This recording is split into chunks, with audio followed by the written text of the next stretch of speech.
আমার বাসায় গেস্ট আসলে এই রেসিপিটা অবশ্যই তৈরি করা হবে। তো আজ পর্যন্ত আমি যাকে এটা খাইয়েছি কেউ এটার স্বাদ ভুলতে পারেনি। তো আমি দেখেছি যে বাসায় গেস্ট আসলে যদি মিষ্টি বা বগুড়ার দই দেওয়া হয় সেগুলো আর কেউ খেতে চায় না, সবাই এটাই পছন্দ করে। তো আপনার বাসায় গেস্ট আসলে কিন্তু আপনিও এটা বানিয়ে খাওয়াতে পারেন, দেখবেন এটার স্বাদ কেউ ভুলতে পারবে না। আপনার কাছে রেসিপিও জানতে চাইবে, খুবই মজার হয়। আর শীতে তো অবশ্যই একবার বানিয়ে খেতে হবে। আজকে আমি গাজরের হালুয়া বানাবো, এর জন্য 1 কেজি গাজর নিয়েছে।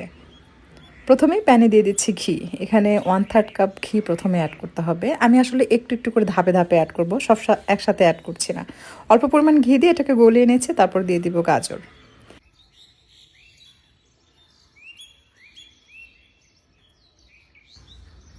ঘি গলে গেলে অ্যাড করছি গাজর।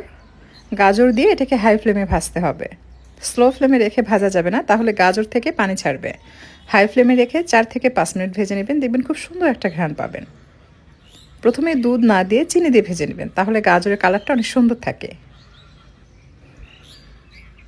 আর এই গাজরটা প্রথমে ধুয়ে পরিষ্কার করে তারপর ছিলে নেবেন, এরপর গ্রেটারের সাহায্যে গ্রেট করে নেবেন। গ্রেটারে যে চিকন ছিদ্র থাকবে সেটা দিয়ে গ্রেট করতে হবে, তাহলে এই গাজরের হালুয়াটা খেতে অনেক ভালো লাগবে। কারণ কাটার উপরে অনেক কিছু ডিপেন্ড করে। যদি গ্রেটারের মোটা অংশ দিয়ে গ্রেট করে নেন তাহলে কিন্তু সেই হালুয়াটা খেতে ভালো লাগবে না। আবার অনেকেই আছেন গাজর সেদ্ধ করে হালুয়া করেন, সেটাও কিন্তু ততটা ভালো লাগে না। আবার গাজরের হালুয়া বেশি সময় ধরে রান্না করে যে ওভারকুক করে ফেলবেন, সেক্ষেত্রেও এর স্বাদটা ভালো আসে না। তাই খুবই মজার, মুখে স্বাদ লেগে থাকার মতো হালুয়া যদি রান্না করতে চান, পুরো রেসিপি আপনাকে দেখতে হবে। আমি যে টিপসগুলো দিব সেগুলো আপনাকে প্রপার ফলো করতে হবে, তাহলে আপনি খুবই মজার সুস্বাদু গাজরের হালুয়া তৈরি করে নিতে পারবেন। 4-5 মিনিট ভাজার পর অ্যাড করছি চিনি। আর সেই সাথে দিয়ে দিব সাদা এলাচের গুঁড়া 1/2 চা চামচ। এলাচ অবশ্যই চুলায় একটু ভেজে নেবেন, যদি ঘি দিয়ে ভেজে নিয়ে গুঁড়া করা যায় সেক্ষেত্রে এটা ঘ্রাণটা খুবই ভালো আসে।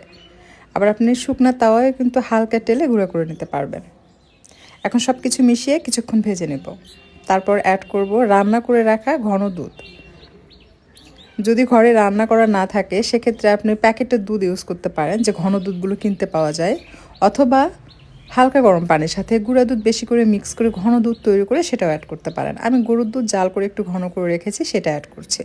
1 কেজি গাজরের জন্য 1.5 কাপ তরল দুধ অ্যাড করতে হবে, এর থেকে বেশি অ্যাড করা যাবে না। আপনি যদি দুধের পরিমাণ বেশি দেন তাহলে এটা টেনে যেতে সময় লাগবে, তখন গাজর ওভারকুক হয়ে যাবে, সেক্ষেত্রে গাজরের টেস্টটা ভালো আসবে না। তাই 1.5 কাপ দুধ দিয়ে 1 কেজি গাজরের হালুয়াটা রান্না করে ফেলতে হবে, এবং চুলার তাপটা থাকবে মিডিয়াম টু হাই। যদি আপনার চুলার তাপ খুব বেশি থাকে তাহলে আপনি মিডিয়ামে আঁচে রাখতে পারেন। আর যদি খুব কম থাকে তাহলে 1.5 কাপ দুধ দেওয়া যাবে না, যে আপনার অনেকে সাপ্লাই গ্যাস থাকে, হালকা আঁচে রান্না করতে হয়, তারা 1 কাপ বা তার থেকে একটু কম দিবেন, দিয়ে রান্না করবেন, কারণ সেটা টেনে যেতে সময় লাগবে। আর যখন এটা টেনে যাবে, যখন দেখবেন যে মাখা মাখা, সেই পর্যায়ে অ্যাড করতে হবে গুঁড়া দুধ 1 কাপ। এই গুঁড়া দুধ এবং ঘি দুটোর সমন্বয়ে তৈরি হবে মাওয়া, অর্থাৎ এই গুঁড়া দুধটা দানা দানা হয়ে যাবে। যখন আপনি খাবেন এটা জিহ্বার নিচে পড়বে, তখন আপনি ঘিয়ের ফ্লেভার পাবেন। আর মনে হবে যে আপনার জিহ্বায়, বা আপনি যখন খাবেন তখন আপনার কাছে মনে হবে যে আপনি মাওয়া দিয়ে এটা রান্না করেছেন। গুঁড়া দুধ এবং ঘিয়ের সমন্বয়ে এটা মাওয়া তৈরি হয়ে যায়।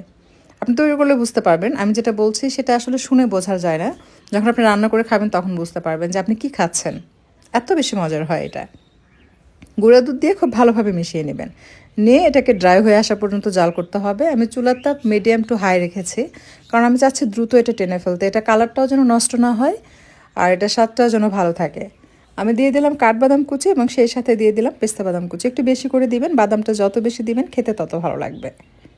এখন হয়তো অনেকে বলবেন আপু বাটার দিয়ে তৈরি করা যাবে না, বাটার দিয়েও বানাতে পারেন, তবে সেক্ষেত্রে ততটা ভালো স্বাদ আসবে না।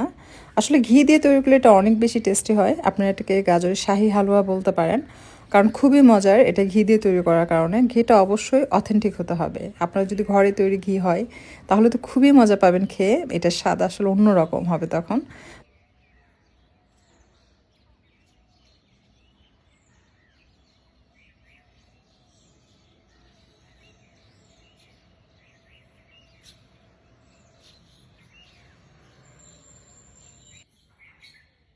গাজরের হালুয়া হয়েছে কিনা সেটা বোঝার উপায় হচ্ছে এভাবে স্প্যাচুলার সাহায্যে একটু চাপ দিয়ে দেখবেন। যদি দেখেন এরকম পানে পানে, তাহলে বুঝতে হবে এটাকে আরও কিছুক্ষণ টেনে নিতে হবে। কখন বুঝবেন যে আপনার এটা হয়ে গেছে? আমি আপনাদেরকে কিছুক্ষণ পর দেখিয়ে দিব যে কোন মুহূর্তে আপনাকে এটা চুলা থেকে নামিয়ে নিতে হবে।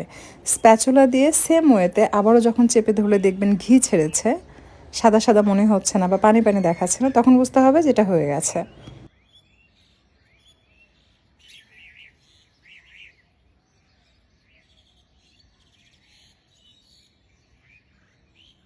আমি আবারও দেখিয়ে দিচ্ছি, ঠিক এরকম চাপ দিয়ে ধরলে যখন দেখবেন এরকম ঘি মনে হচ্ছে বা তেল ছেড়েছে, সেই পর্যায়ে চুলা থেকে নামিয়ে নিতে হবে। এই সময় বেশি সময় ধরে কিন্তু এটা জাল করা যাবে না, আর এটা কিন্তু অনবরত নাড়াচাড়ার উপরে থাকতে হবে। খেয়াল রাখবেন যেন পুড়ে না যায়, যদি নিচে থেকে পুড়ে যায় তাহলে কিন্তু আবার স্বাদটা নষ্ট হবে, এটাকে পুড়তে দেওয়া যাবে না।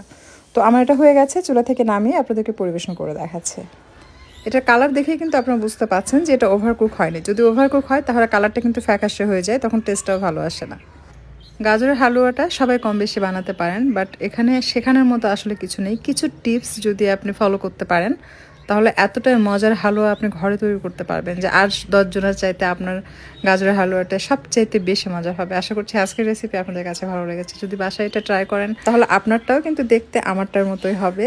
সো আপনি সেম রেসিপি যদি ফলো করেন সেম টু সেম বানিয়ে ফেলতে পারবেন। অনেকেই বলে যে আপনার মতো হয় না, তো আসলে আমার মতো যদি আপনি তৈরি করতে চান, ফার্স্ট থেকে লাস্ট পর্যন্ত ভিডিওটি দেখবেন, প্রত্যেকটা টিপস ফলো করবেন, একদম সেম টু সেম আমার মতো বানাতে পারবেন। আমি আসলে কোনো কিছুই আপনাদের মাঝে গোপন করি না। আমি আপনাদের রেসিপি যেন পারফেক্ট হয় তার জন্য যত রকম টিপস দেওয়া দরকার আমি কিন্তু আপনাদেরকে টিপস দিয়ে থাকি।